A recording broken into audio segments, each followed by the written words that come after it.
শিল্প ও বন্দর নগরী খুলনায় বইছে নির্বাচনী হাওয়া। মোট ৬টি আসনে এবার মূল লড়াইয়ের সমীকরণ যেমন পাল্টেছে, তেমনি ভোটারদের মাঝেও বাড়ছে প্রত্যাশার চাপ। বন্ধ পাটকল চালু, উপকূলীয় অঞ্চলের সুপেয় পানির সংকট নিরসনে প্রার্থীরা কি প্রতিশ্রুতি দেন সেদিকে নজর রাখছেন ভোটাররা। প্রার্থীরাও দিয়ে যাচ্ছেন নানামুখী আশ্বাস।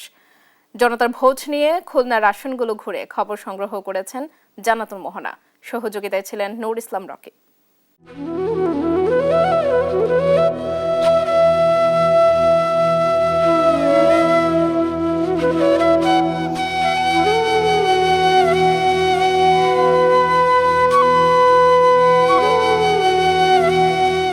দেশের দক্ষিণ পশ্চিমাঞ্চলের প্রবেশদ্বার, শিল্প ও বাণিজ্য নগরী খুলনা। দেশের অর্থনীতিতে গুরুত্বপূর্ণ অবদান রাখা জেলাটির পাটকলগুলো এখন বন্ধ। বিগত সরকারের সময় এই মিলটির মতো অসংখ্য মিল বন্ধ হয়ে যাওয়ায় খুলনার প্রায় ৪০,০০০ মানুষ কর্মসংস্থান হারায়।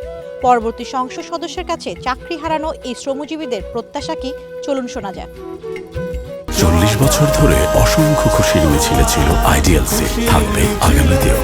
এই মিলটা বন্ধের কারণে সব অসহায় হয়ে পড়ছে। যেই আমাদের এখানে সংসদ সদস্য এমপি হোক, সে যেন আমাদের এই মিলটা পুনরায় আবার চালু করুক। মিলটা যাতে চালু করতে হবে, যাতে আমরা একটু কাজকর্ম করে খাইতে পারতাম।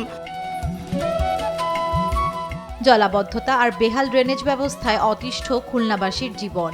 উপকূলের উপজেলাগুলোতে সুপেয় পানির তীব্র সংকট, আর কৃষকের দুশ্চিন্তা বাড়াচ্ছে ফসলি জমিতে পানির লবণাক্ততা। আমি পরিবর্তনে দেখবো না, এই সরকারটা আমার ভালো আছে, এই সরকারটা গরিব মানুষের, শুধু আমি না আরও গরিব আছে, সবাইরে হেল্প করছে। আমি সেরকম দেখে আমার ভোট আমি দেবো, যাকে খুশি তাকে দেবো।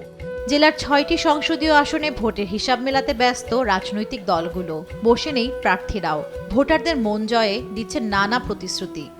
স্বপ্ন দেখাচ্ছেন শিল্পের পুনরুজ্জীবন আর আধুনিক খুলনা গড়ার।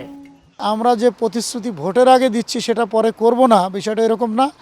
আমরা আমাদের প্রতিশ্রুতিকে বাস্তবায়ন করার জন্য 100% চেষ্টা করবো ইনশাল্লাহ। আমরা সবাই একত্রিতভাবে এই আমাদের এই পিছিয়ে পড়া এবং নষ্ট হয়ে যাওয়া এই খুলনা ৩ আসনকে আমরা পুনর্জীবিত করতে চাই। ভোটাররা চান এমন একজন নেতা যিনি খুলনার হারানো ঐতিহ্য ফিরিয়ে আনবেন, দূর করবেন দৈনন্দিন সমস্যা। খুলনার ৬টি আসনে এবার লড়াই হবে হাড্ডাহাড্ডি। কেবল কথায় নয়, কাজে পারদর্শী প্রার্থীর ব্যালটে ভোট দিতে চান ভোটাররা। খুলনাবাসীর রায় কার পক্ষে যায় তা দেখতে এখন অপেক্ষা নির্বাচনের।